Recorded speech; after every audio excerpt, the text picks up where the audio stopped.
ಅನಧಿಕೃತ ಕೋಳಿ ಮರಿಗಳ ತಯಾರಕ ಘಟಕದ ಅವಾಂತರ. ಇಡೀ ಗ್ರಾಮದ ತುಂಬೆಲ್ಲ ಗಬ್ಬೆದ್ದು ನಾಡ್ತಿರುವ ದುರ್ವಾಸನೆ. ರೈತರು ಜಮೀನುಗಳಿಗೆ ಹೋಗಲು ಕೂಡ ಹಾಕುತ್ತಿರುವ ಹಿಂದೆ ಇನ್ನೊಂದೆಡೆ ದೇಶದೆಲ್ಲೆಡೆ ಹರಡುತ್ತಿರುವ ಹಕ್ಕಿ ಜ್ವರದ ಆತಂಕ ಬೇರೆ. ಗ್ರಾಮ ಪಂಚಾಯಿತಿ ಅಧಿಕಾರಿಗಳ ಗಮನಕ್ಕೆ ತಂದರೂ ಡೋಂಟ್ ಕೇರ್. ಇದೆಲ್ಲದರ ಮಧ್ಯ ಗ್ರಾಮಸ್ಥರ ಆಕ್ರೋಶ ಬೇರೆ. ಅಷ್ಟಕ್ಕೂ ಅಲ್ಲಿ ನಡೆದಿದ್ದಾದರೂ ಏನು ಅಂತೀರಾ? ಎಷ್ಟು ನೋಡಿ. ದೇಶದಲ್ಲಿ ಹಕ್ಕಿ ಜ್ವರದ ಆತಂಕದ ಮಧ್ಯೆ ಈ ಗ್ರಾಮದಲ್ಲಿ ಶುರುವಾದ ಭಯನೇ ಬೇರೆ.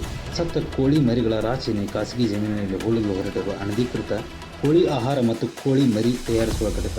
ಈ ಕಾರ್ಖಾನೆ ಅವಾಂತರಕ್ಕೆ ಆಕ್ರೋಶಗೊಂಡ ಗ್ರಾಮಸ್ಥರು ಹಾಗೂ ರೈತರು.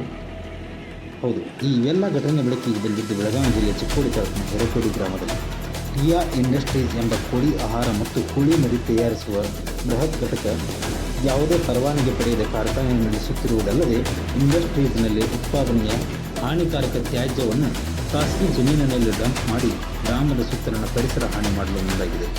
ಇದಕ್ಕೆ ಗ್ರಾಮಸ್ಥರು ಹಾಗೂ ರೈತರು ವಿರೋಧ ವ್ಯಕ್ತಪಡಿಸಿ ಗ್ರಾಮ ಪಂಚಾಯಿತಿ ಅಧಿಕಾರಿಗಳ ಗಮನಕ್ಕೆ ಕೂಡ ತಂದಿದ್ದಾರೆ.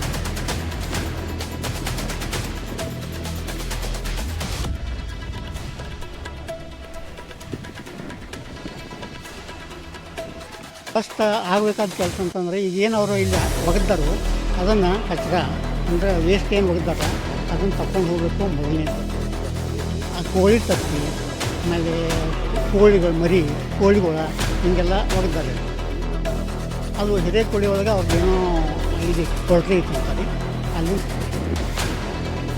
ಇನ್ನು ಪರಿಸರ ಮಾಲಿನ್ಯ ಮಂಡಳಿ ಅಥವಾ ಗ್ರಾಮ ಪಂಚಾಯಿತಿಯ ಪರವಾನಗಿ ಇಲ್ಲದೆ ಕಾರ್ಖಾನೆ ನಡೆಸುತ್ತಿದ್ದು ಇದೆಲ್ಲದರ ಮಧ್ಯೆ ಸತ್ತ ಕೋಳಿ ಮರಿ ಮೊಟ್ಟೆ ಸೇರಿದಂತೆ ಕಾರ್ಖಾನೆಗಳ ತ್ಯಾಜ್ಯವನ್ನು ಗ್ರಾಮದ ಸಮೀಪದ ಜಮೀನಿನಲ್ಲಿ ಹೂಳುತ್ತಿದ್ದು ಇಡೀ ಗ್ರಾಮಸ್ಥರ ಆಕ್ರೋಶಕ್ಕೆ ಇನ್ನಷ್ಟು ಕಾರಣವಾಗಿದೆ. ಈ ಘಟನೆ ಕುರಿತು ಅಧಿಕಾರಿಗಳು ಕ್ರಮ ಜರುಗಿಸದೇ ಇದ್ದಾಗ ಮಾಧ್ಯಮಗಳ ಮೊರೆ ಹೋಗಿ ಮಾಧ್ಯಮದ ಸುದ್ದಿ ಬಿತ್ತರಿಸಲು ಬೆನ್ನಲ್ಲೇ ಕೂಡಲೇ ಎಚ್ಚೆತ್ತುಕೊಂಡ ಅಧಿಕಾರಿಗಳು ಸ್ಥಳಕ್ಕೆ ಭೇಟಿ ನೀಡಿ ಅಲ್ಲಿಯ ಅವಾಂತರ ಬಗ್ಗೆ ಮಾಹಿತಿ ಕಲೆ ಹಾಕಲು ಮುಂದಾಗಿದ್ದಾರೆ.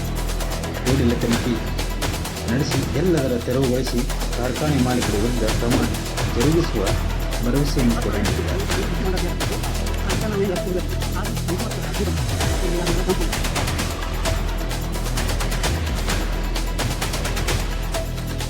ಒಟ್ಟಿನಲ್ಲಿ ದೇಶದಲ್ಲಿ ಹಕ್ಕಿ ಜ್ವರದಿಂದ ಭಯಭೀತರಾದ ಜನರಲ್ಲಿ ಇಂತಹ ಒಂದು ಘಟನೆಯಿಂದ ಇಡೀ ಊರಿನ ಗ್ರಾಮಸ್ಥರ ಆಕ್ರೋಶ ಮತ್ತಷ್ಟು ಹೆಚ್ಚಾಗಿರುವಂತೆ.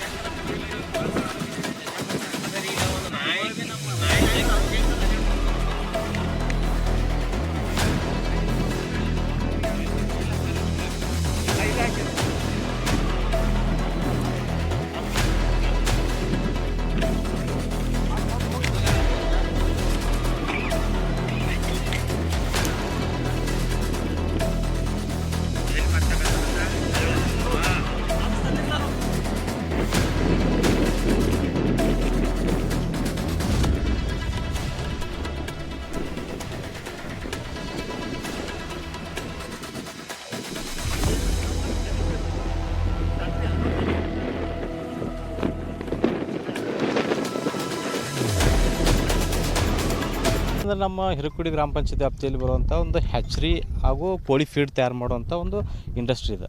ಸ್ಮಾಲ್ ಸ್ಕೇಲ್ ಇಂಡಸ್ಟ್ರಿಯಲ್ಲಿ ಬರ್ತೈತೆ ರೀ ಅದು ಏನಾಗಿದೆ ಲಾಸ್ಟ್ 15 ಡೇಸ್ ಬ್ಯಾಕ್ ರೀ ಅವರು ರೀಸೆಂಟಾಗಿ ಇನಾಗ್ರೇಷನ್ ಆಗಿ ಪ್ರೊಡಕ್ಷನ್ ಸ್ಟಾರ್ಟ್ ಆಗಿತ್ತು ರೀ ಮತ್ತು ಅಲ್ಲಿ ಏನೊಂದು ಹ್ಯಾಚ್ರಿ ವೇಸ್ಟ್ ಏನಿದೆ ನೋಡ್ರಿ ಅದು ತಮ್ಮ ಪ್ರೆಮೈಸಲ್ಲಿ ತಮ್ಮ ಗಡಿಯಲ್ಲಿ ಅದನ್ನು ಬರ್ನ್ ಮಾಡಬೇಕು ಅಥವಾ ಒಂದು ಸರ್ಕಾರ ಒಂದು ಪೊಲ್ಯೂಷನ್ ಬೋರ್ಡ್ ಏನು ಗೈಡ್ಲೈನ್ಸ್ ಐತೆ ನೋಡ್ರಿ ಆ